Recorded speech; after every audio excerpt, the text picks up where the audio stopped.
이게 그냥 단순하게 툰드라를 우리가 그냥 보여주기 식으로 그 제작을 할 수는 없잖아요, 다큐멘터리는.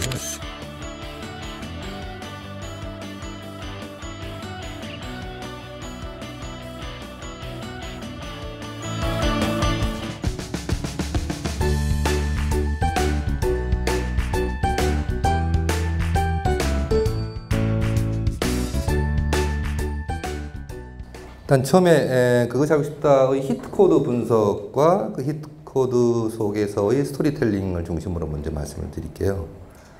그것이 알고 싶다라고 하면 시청자들이 무엇을 생각을 할까 먼저 라고 했더니 처음에는 날카롭다라는 반응이 좀 많았어요. 그리고 신뢰가 간다. 그리고 궁금하다. 이런 반응들이 시청자들이 이제 그것이 알고 싶다라고 하면 생각나는 것들이고요. 그러면 왜 그러면 시청자들이 그것이 알고 싶다를 많이 볼까를 이제 빅데이터 분석을 해봤습니다. 그랬더니 이해가 쉽다. 그다음에 충분한 시각과 정보를 제공한다. 그리고 시간 가는 줄 모르고 시청한다. 이제 오른쪽에 있는 것들이 이게 되게 이제 그 만족도가 높은 거거든요. 중요도와 만족도가. 그래서 소재가 참신하다, 뭐 객관적이고 공정하다, 다른 채널로 돌리지 않는다. 근데 보면 중요도 순에서 가장 오른쪽에 있는 것들을 보면 시간 가는 줄 모르고 시청한다가 가장 높은 걸로 나와 있습니다. 이건 뭐냐 하면 스토리텔링, 그죠? 스토리텔링이 아주 잘 돼 있다는 거죠. 그렇게 분석이 됐고요. 이 유니크 세일즈 포인트라고 하죠. 보니까 미드 같다, 그것이 하고 싶다는. 그 다음에 스토리텔러, 스토리 김상중이라는 스토리텔러가 있더라. 그 다음에 공분과 변화가 있더라. 이런 유니크한 세일즈 포인트가 있다. 이런 분석이 나왔습니다. 그래서 이제 실제로 그것이 알고 싶다가 시작된 거는 1992년부터 시작이 됐는데요. 그 당시에는 뭐 주로 초현실적인 이런 내용을 많이 다뤘거든요. 그래서 무속신앙이나 사이비 종교나 그래서 이런 뭐 관상이니 뭐 이런 UFO니 이런 것들을 많이 다뤘었고요. 그 후에 이제 그 92년 이후에 좀 지나가면서 97년, 98년, 99년 이럴 때는 그 소수자 인권을 많이 다뤘습니다. 그래서 뭐 트랜스젠더라든지 뭐 그런 내용들을 많이 다뤘었고요. 지금 현재는 공분이라는 키워드를 피들이 가지고 있습니다. 그래서 사회에서 가장 공분이 될 만한 소재가 무엇이냐 이것으로 많이 찾고 있고요.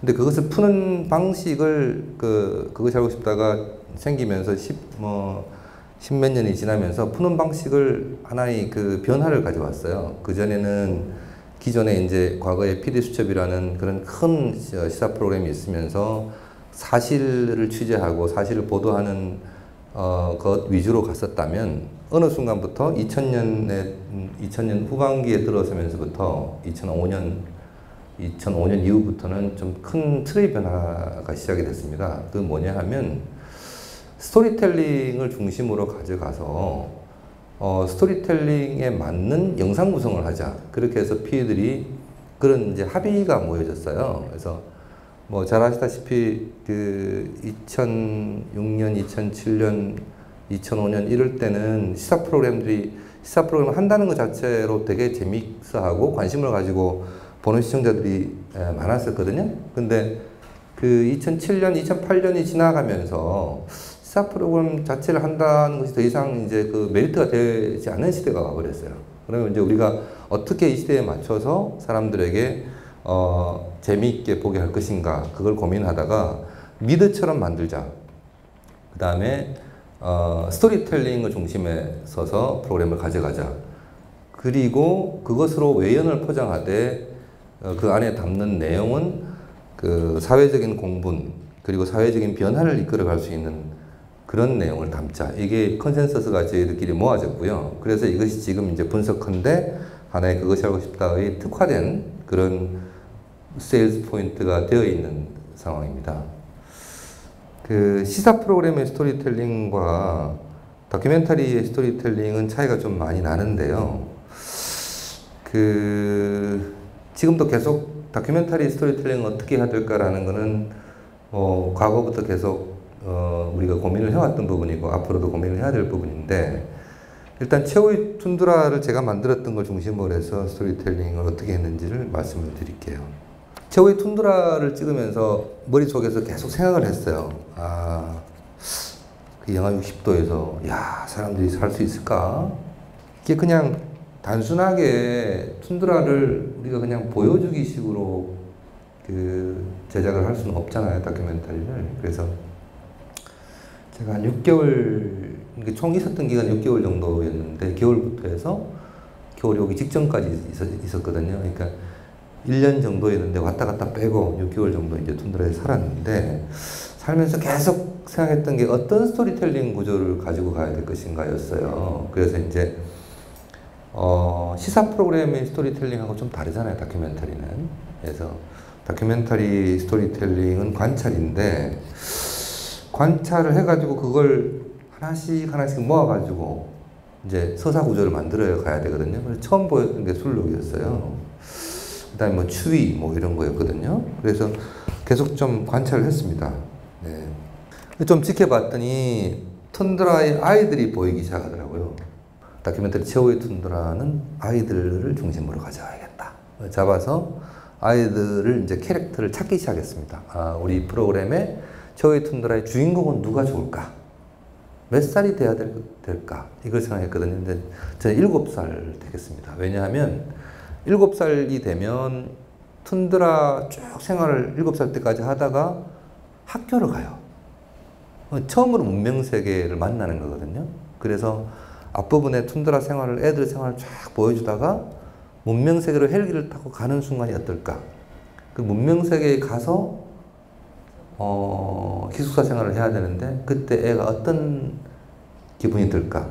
그래서 다큐멘터리 스토리텔링의 키워드가 뭐냐? 그래서 그 질문을 먼저 하자. 우리는 누구인가? 질문의 키워드. 내가 하려는 프로그램은 어떤 프로그램을 만들고 싶은 건가? 그다음에 공감의 키워드. 그래서 인간 어디나 똑같고, 그래서 공감의 키워드를 가지고 스토리텔링을 만들자. 그리고 바람직한 사람은 무엇인가, 모색의 키워드를 가지고 만들자. 그래서 어떤 스토리텔링이 됐든 질문과 공감과 모색이 있어야 되지 않을까라는 생각으로 저는 3가지 키워드를 스토리텔링에서 가장 중요한 키워드라고 생각합니다. 이거는 기획서입니다. 최후지구 기획서인데, 기획서를 간단하게 보면 2012년도에는 무엇이 시대적 화두가 될까? 그래서 양극화된 사회 속에서 어떤 가치를 우리가 찾아야 되느냐를 가지고 프로그램을 한번 만들자. 그렇게 해서 시작이 됐고요. 이걸 제가 왜 보여드리냐 하면, 미국에서 이렇게 양극화된 1%, 99% 사회를 보여주면서, 그럼 자본주의가 뭐 나쁜 건 아닌데 우리가 자본주의 달리면서 잃어버린 가치가 무엇일까를 해서 그 잃어버린 가치를 아직도 고스란히 가지고 있는 파푸아뉴기니 사회와 좀 대조를 해보자는 컨셉으로 시작을 했어요. 근데 파푸아뉴기니만 그냥 보여줄 수 없으니 파푸아뉴기니에서 온 출신 중에서 미국에 살고 있는 사람을 좀 잡아서 우리가 그 자본주의가 잃어버린 가치가 뭔지를 좀 돌아보고 싶다. 이걸로 이제 스토리텔링을 처음부터 이제 짜고 시작했습니다. 가지고. 그러니까 뭐냐면 최후의 툰드라는 그 스토리텔링을 시작하면서 그 관찰로 시작했어요. 관찰로. 근데 최후의 제국은 관찰을 하기 이전에 어떤 스토리텔링을 내가 가지고 영화적인 픽션처럼 만들고 싶은 생각이 좀 있었어요. 그러니까 스토리텔링은 다른 기법으로 좀 접근하고 싶었어요. 어쨌든 지금 이제 제가 하고자 하는 주제가 스토리텔링이니까 여기에 스토리텔링이 시사 프로그램의 스토리텔링과 그리고 일반적으로 다큐멘터리에서 하는 관찰을 바탕으로 하는 스토리텔링, 그리고 어떤 주제를 가지고 그 주제를 강하게 부각시키기 위해서 제가 이제 어떤 스토리텔링을 가져갈 수 있는 구조를 셀렉팅을 미리 해서 가져가는 게 있거든요. 그래서 사실 이게 일맥상통하는 지점이 있습니다. 왜냐하면 다 객관적이지 않아요. 어떻게 보면. 그것이 알고 있어도 마찬가지예요. 탐사 프로로서 굉장히 그 김상중 내지는 어떤 관점을 가지고 그걸 가지고 끄집어내서 사람들에게 보여주고 공분을 얻고 공감을 얻는 거거든요. 키워드는 사실 공감이에요. 그래서 다큐멘터리 마찬가지입니다. 관찰을 하지만 관찰하는 모든 상황을 다 보여주는 게 아니잖아요. 내가 주인공을 선택하죠. 그다음에 그 주인공을 어떤 상황 속에 주인공을 들어가는 상황을 기다렸다가 포착하죠. 그러니까 그게 만들어진 거죠. 스토리텔링은 선택이거든요. 네. 그 다음에 최후의 제국도 마찬가지입니다. 최후의 제국도 그 미국에 수많은 사람들이 있는데 이 사람은 1%를 보여주고 못 사는 사람을 보여주고 그걸로 끝나는 게 아니고 갑자기 미국에 살고 있는 저기 파푸아뉴기니 추장을 보여준단 말이에요. 이게 완전히 선택이거든요. PD가 선택하는 지점인데 이 선택이 과연 시청자들이 공감을 하느냐 공감을 하지 않느냐에 따라서 실패하기도 하고 성공하기도 하는 거거든요. 다행히 최후의 제국도 굉장히 성공한 작품입니다. 근데 그 공감이라는 키워드를 어떻게 뽑을 것인가 그것이 스토리텔링을 만드는 성패를 가르는 그 핵심이라고 생각을 하면서 오늘 강의를 여기서 마치겠습니다. 예, 고맙습니다. 예.